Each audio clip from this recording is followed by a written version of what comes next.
Welcome to the Ricky Matthews Show from the Citizens Bank Studio. Hope you're having a great day as we continue to celebrate all the people across the state of Mississippi who are working so hard to make this such a great place to live, work, and play.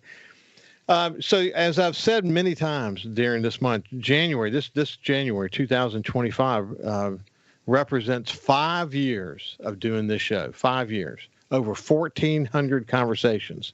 It's amazing to me to think about that.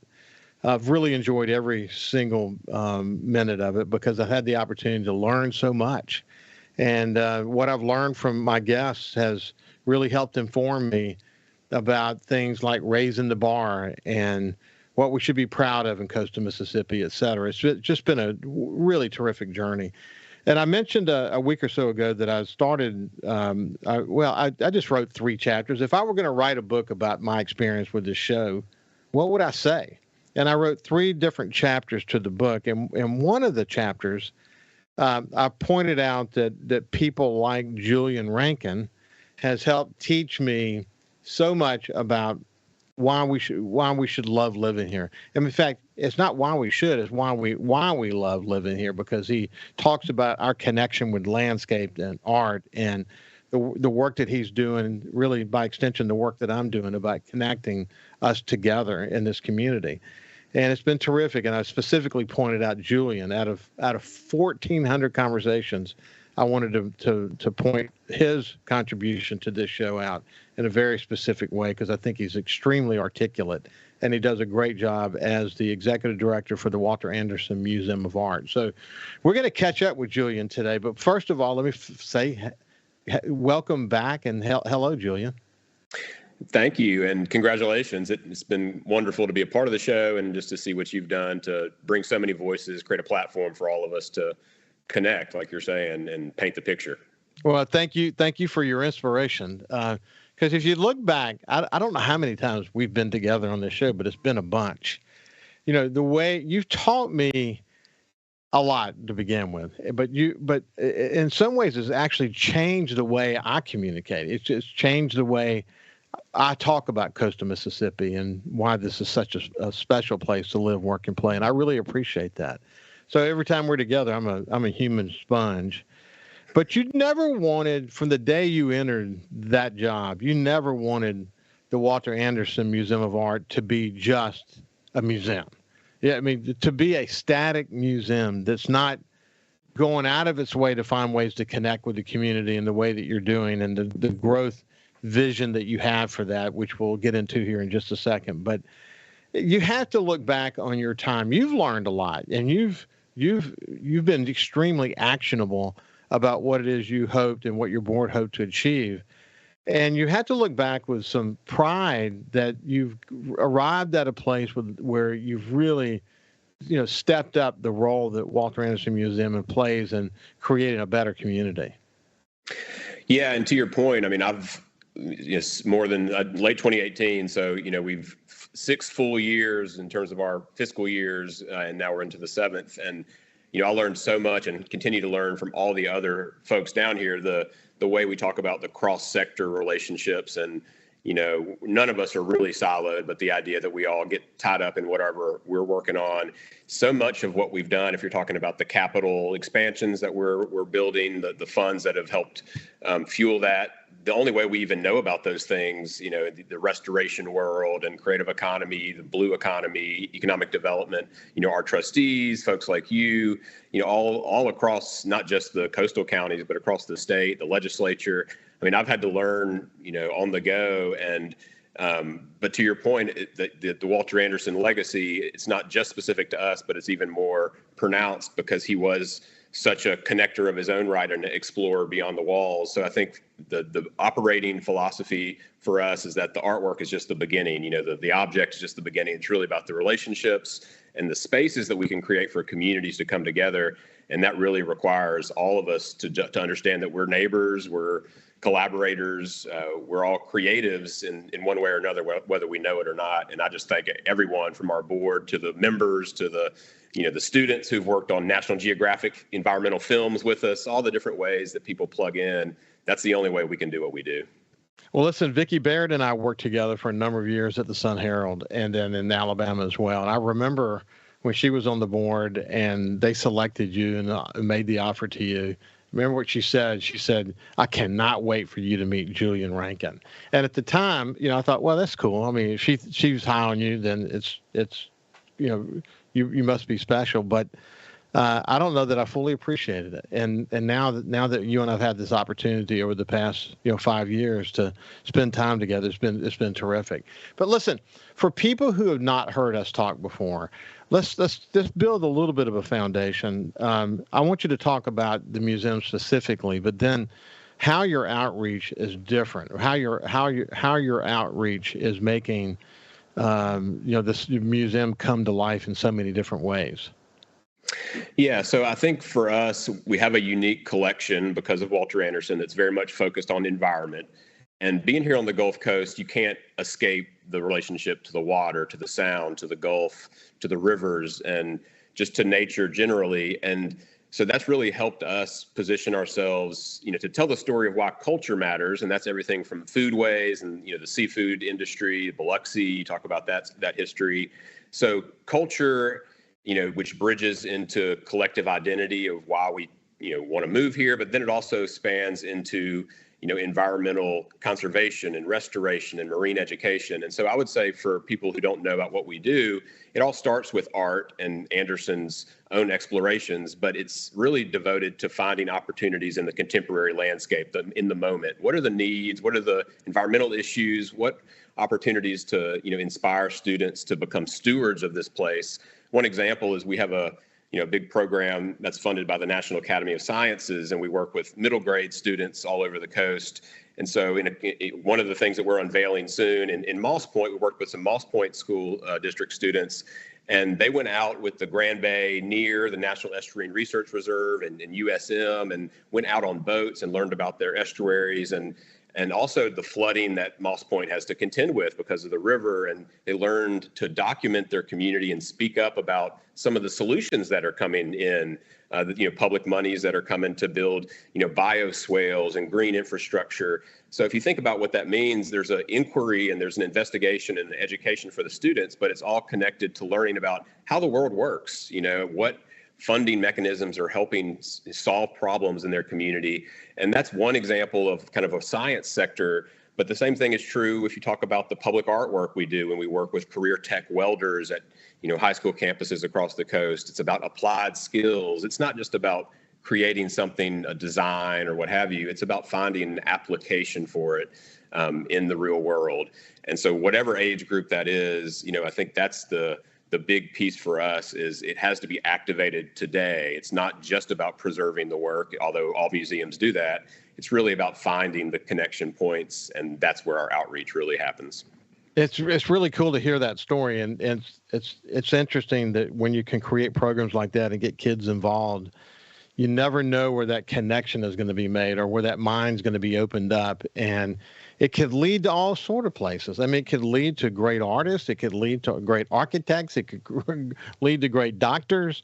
But it has that kind of impact, doesn't it? It does. And I mean, if you look at, so many people have helped the museum, like I mentioned, on our board now, we have such a diverse group of folks. And just a few examples of some newer trustees that have come on that I think are indicative of this. Matthew Mayfield, who's one of the owners of Eagle Point Oyster Company. So, you've got the off-bottom oyster aquaculture where they're, trying to, again, contend with the decades of freshwater inundation and other things that the traditional oyster beds have suffered around. And DMR has been instrumental in helping to get this industry up, and it's flourishing.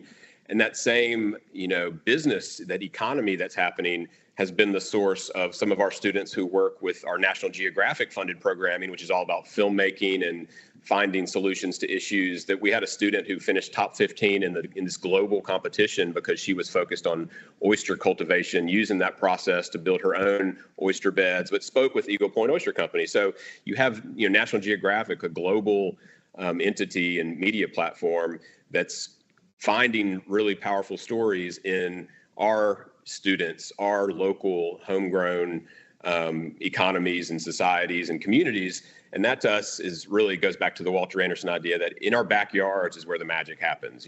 Everything, seems greener on the other side, right? But, we have paradise at Horn Island, or we have resources and creatives and history that very few places have in that quantity. And so the more that we can let people know that you have everything you need, whether you're trying to be an entrepreneur or a scientist or what have you, and that's really our mission, is to raise people up, and then in turn they help us learn more about what we should be doing to serve the public. It's a huge sort of multi-level outreach. Hey, when we come back, though, we're going to talk a little bit about the museum specifically. What's going on at the museum these days. They tend to it's dynamic. They don't let it ever become static. And there's some great construction that's happening on that block that's connected to the museum. Really, really important stuff. We'll continue our conversation with Julian Rankin when we get back. See you after this. Well, welcome back to the Ricky Matthews Show from the Citizens Bank Studio. We're talking about this incredible place called the Walter Anderson Museum of Art. It's just not a building, but it's soon will be a small community within a community. And also, we spent some time talking about the important outreach that they're doing. We're visiting with the executive director, Julian Rankin, who's been a regular on this show and someone I really enjoy spending time with. Julian, there's so much to do, man. I rode by there recently, and you can see construction is happening and cool stuff happening on that block. Why don't let's just start with just what's happening at the museum these days, what's the current exhibits, et cetera, and then let's talk about the broader vision of what's happening on that block. Sure. Well, what's on view, our permanent collection is ever changing, but of course we're always celebrating Walter Anderson. One of the interesting things we did in this past year, and then it's up now, is the original illustrations of Alice in Wonderland that Walter Anderson did. Some people know, but he would often illustrate these signature pieces of Western canon, these literary classics, and that was Paradise Lost and Alice in Wonderland and Darwin's Voyage of the Beagle and the Rime of the Ancient Mariner. He was such a fascinated individual in terms of myth, legend, folktale. But we republished the Alice in Wonderland book that had been out of print, originally published in the 80s and out of print for 2 decades at least, and showed the original work. So if you come now to the museum, you'll of course see the wonderful Anderson work that's been reinstalled in the past year as well, then the Alice in Wonderland exhibition. And then we have our Changing Contemporary galleries.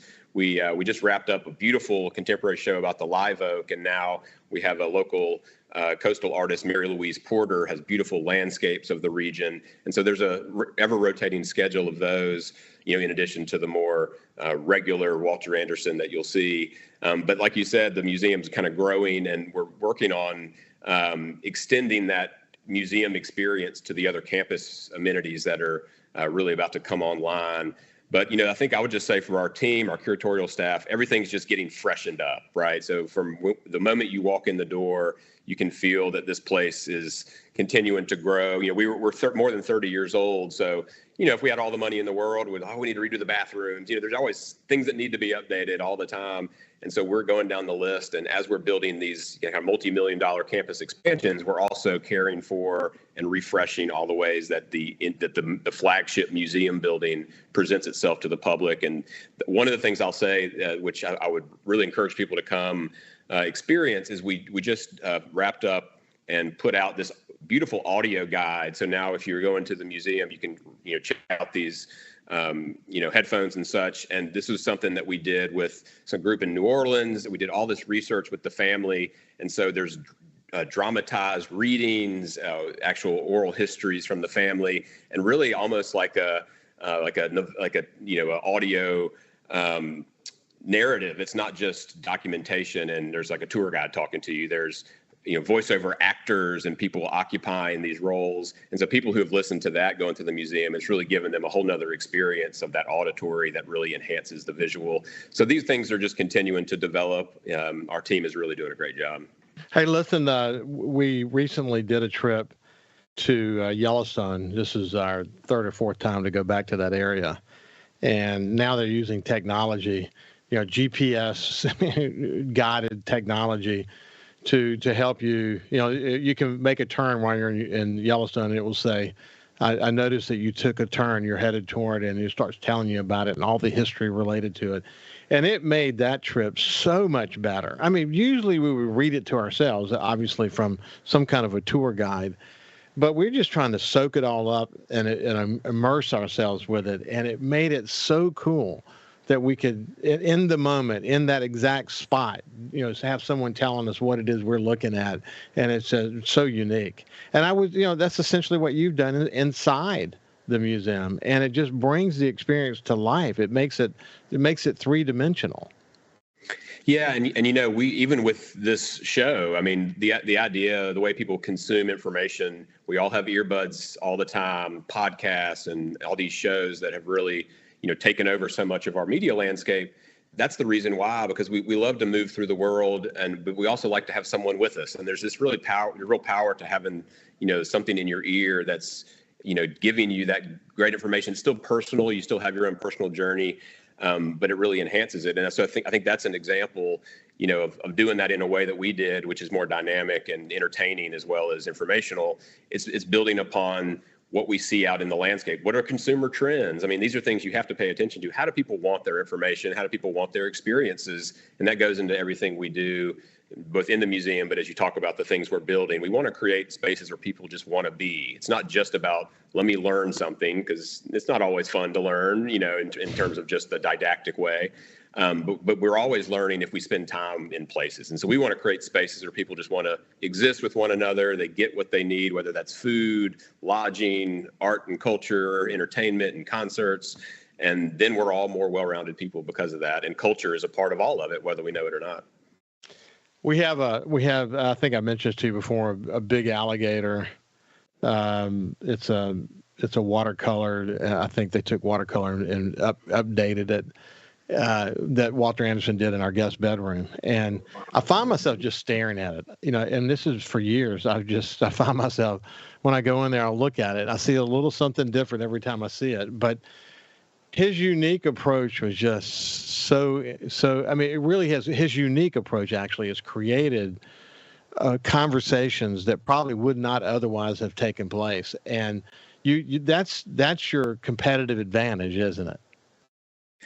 Yeah, I mean, people love Walter Anderson's work. It's fundamentally beautiful. And we kind of think about it as a Trojan horse, right? I mean, you can get in the door with something that's beautiful. People love animals and nature, but then you can talk about really important things, really deep things, whether that's something about, culture and, the importance of biodiversity, but also cultural diversity and diversity of ideas and innovation, or entrepreneurship. And you look at Shearwater Pottery, this nearly 100-year-old small business that we have in town that helped build what Ocean Springs is in terms of its cultural attraction.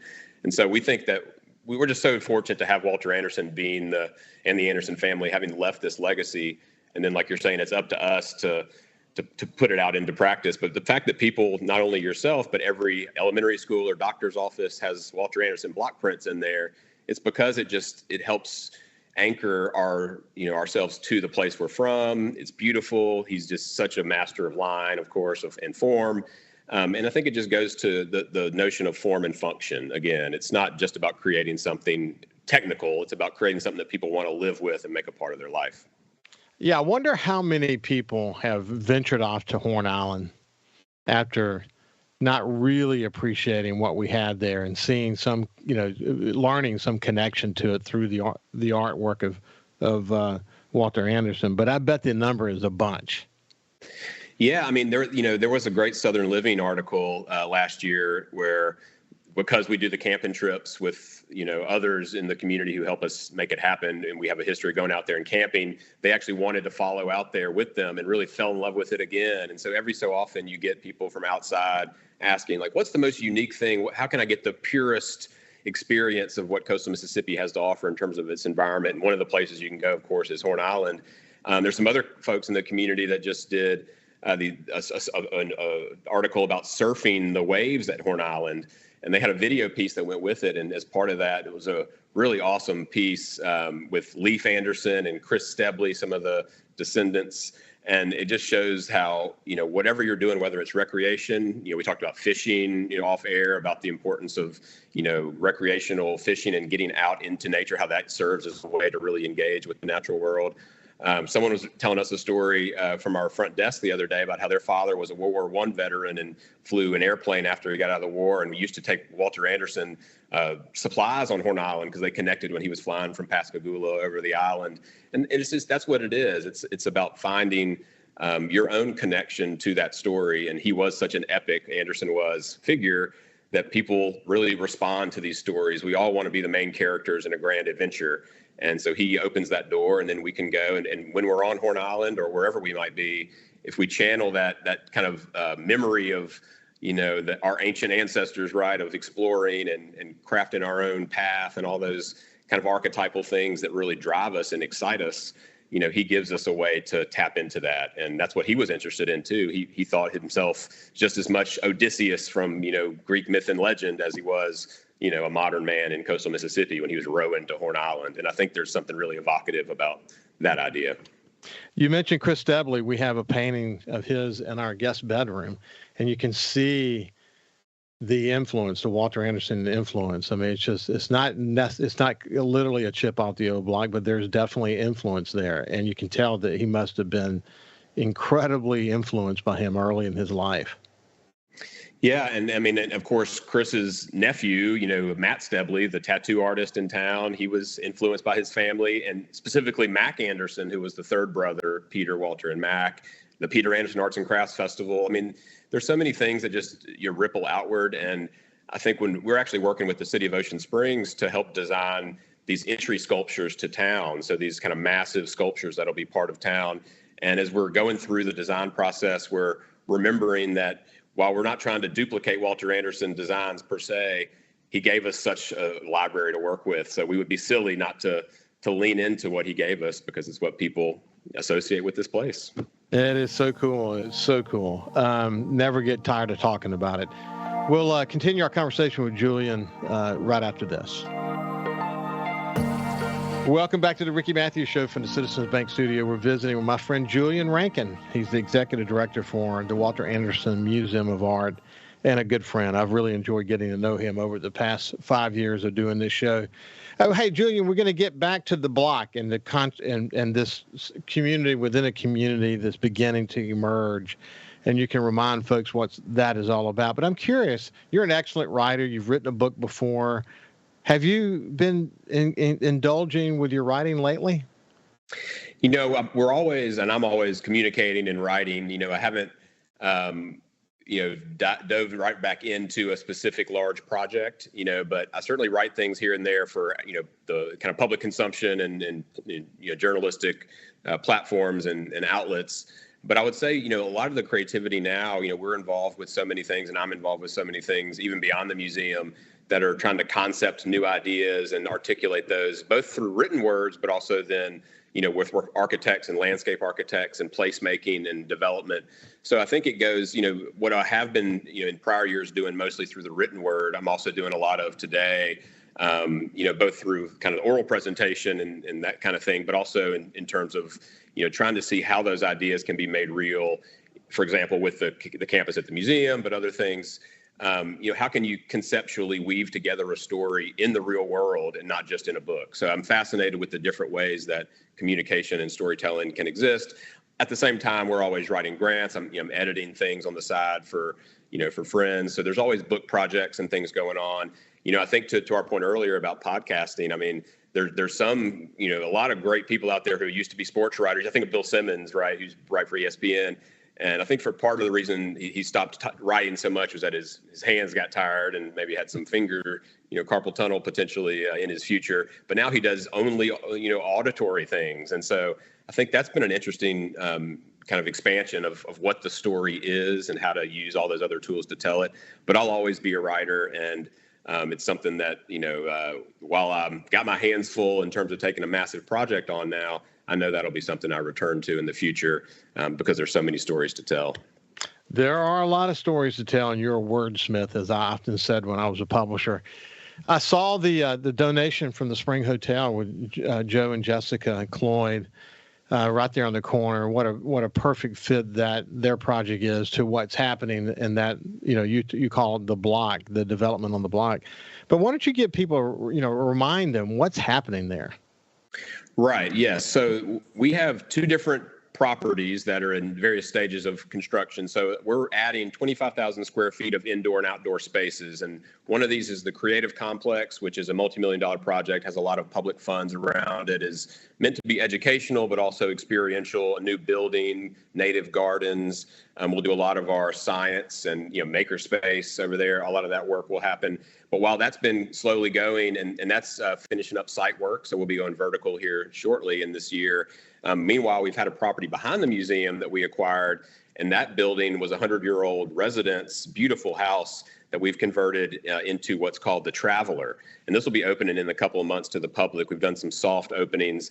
And this is both a coffee shop, restaurant. It's got a full kitchen, but also it's an immersive exhibition space of contemporary artists who are responding to this Anderson legacy and the environment and the creative economy. So a good example, Anderson was a furniture maker, and we have pieces of furniture in the galleries, and those are being rebuilt by local craftsmen. And so you'll feel in there the enlivened craft of not just the motifs and things that Anderson inspired people to use, but all the hands in the present moment that are making these things come to life. And it's right across from the Springs Hotel, like you mentioned, and Joe and Jessica Cloyd, who are so important to this community. The Springs Hotel is now the preeminent flagship boutique hotel in Ocean Springs. It's so beautiful, and it's inspired by the healing springs that helped give the town its name. So every room is bespoke with interior design and all these floral connections and designs and arrangements. There's a flower shop in there and gallery, Palmette, two other local artists. And so we are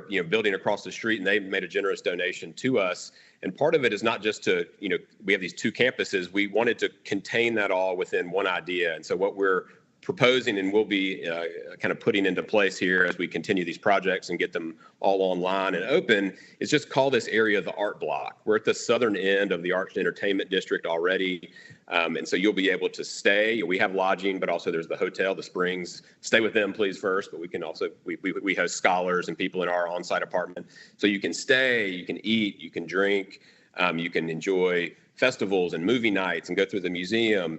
And it connects, again, not just to those properties in the Springs, but then City Hall and the library are right next door. So we really feel that as Ocean Springs grows, we know about Government Street and all the things that are happening in the main drag.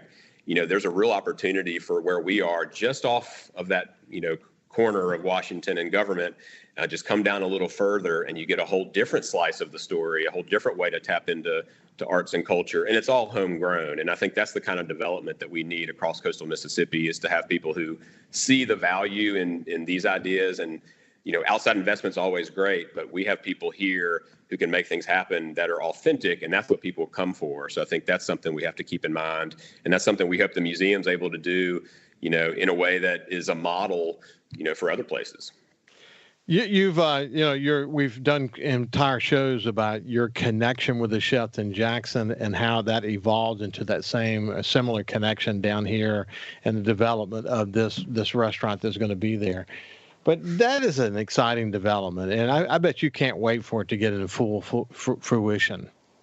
Yeah, and the way we think about these three properties. So there's the museum. I mentioned the Creative Complex. If the museum is a place, obviously a museum of products, of priceless objects, we preserve these things.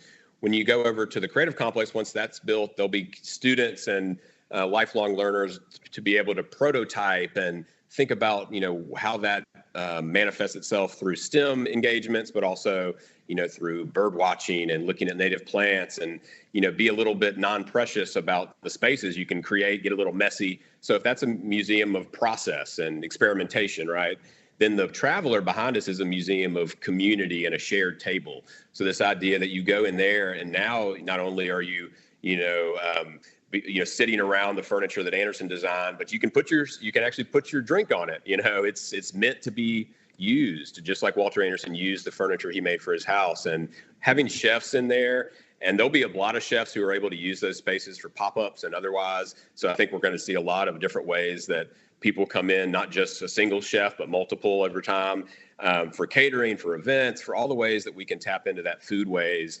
Because just like art, food is a mediator for conversation, for identity, for exploration, to get to know each other better. And so we just hope that place is both an entry point for folks who haven't yet been to the museum, and then they might come over here, but also people who come into the museum, they see what Walter Anderson was up to and thinking about. And then when they go over there and they're eating, a salad or a sandwich that's using local, either foraged things or, microgreens or, any locally sourced product, they have a deeper connection to it. I think that's really the power of having multiple ways to engage in the story, is that you can give people an opportunity to just be. They don't have to just be looking at an artwork like you were saying earlier. They can actually eat and kind of have their own experience with one another. And it's all the more rich because there's other ways that are supporting, that journey around you. However you want to tap into arts, culture, quality of life, it's there on display. Almost like the museum itself is now the whole campus, right? This is actually, I say this often, our lives are just one big art project, right? I mean, it's kind of funny to, all these, you can think about performance art, conceptual art, but if you think about what we do every day, we're trying to create a story about ourselves, So we think about this campus as all a big exhibition. The architecture, the way we're doing historic preservation, and the Traveler, a 100-year-old building. There's new construction across the street at the Creative Complex. It's all part of that same story, and I think people will be excited in ways they don't even expect when they come and see it all together. Well, you said that you've done some soft opening related to the Traveler. When are you going to be full bore? So we're getting ready to we'll put out an official date, but we're looking at the end of March. We know the springtime, there's going to be a bunch of inaugural programming. We do a flower festival every year. We've done it for 2 years, even before the Traveler was built. And it was just the old house. We had it on that campus because the green space itself, the gardens are part of the whole journey. So, there's that in April. So we're looking at the end of March for being done with the Traveler. And right now where we are on it is the building's done. But we're getting all the cool commissioned artworks in place. And so it's kind of the fun part. We've had some of the murals are in there. The handmade furniture's coming in, the shearwater we commissioned, and now there's about 5 or 6 other things, public artworks outside and all the things inside. And the cool thing about it is we've said from the beginning, we want people to come in there when they get a cup of coffee. If they want to sip out of shearwater, we've got the shearwater cups that they've made for us. So it's just a matter now of getting all the fine things together, tying those nicely so that we can roll out the carpet for the community and let them experience what we've been dreaming about for all this time. Wow, it's a labor of love, isn't it? It is, and I would say, I've learned this from other people who are much more adept at and do a lot more construction work than I, but I've built a house in the past couple of years, and now we've got these projects. It's always more complicated. It always takes more money, and it always takes more time, and it just never fails. But that's part of, really keeping your nose to the grindstone, pushing through, and being committed to big ideas. One of my guests said on a restoration project of a building that it was like an archaeological dig. Around every corner was a new surprise that could never have been part of the original, quote or expectation. It's just the way it is. Sometimes it's easier just to build a new building. We'll continue our conversation with Julian Rankin after this. Welcome back to the Ricky Matthews Show from the Citizens Bank studio. We have Julian Rankin, the executive director of the Walter Anderson Museum, with us. And I bet for people who have heard us before, it's a good reminder of what's involved in this incredible museum, this hitting on so many different cylinders. But if you've not heard us talk before, you're probably a little bit blown away that a single museum could lead to so much contribution to building a better community. I'm curious, how many the companies come to you guys from time to time to say, come on in and help us do some brainstorming or help us structure some strategic thinking of our team, because it seems like so much of this would be transportable skills. Yeah, I mean, it is interesting. We actually have started doing a little bit of more consulting type work in the realm of our public art.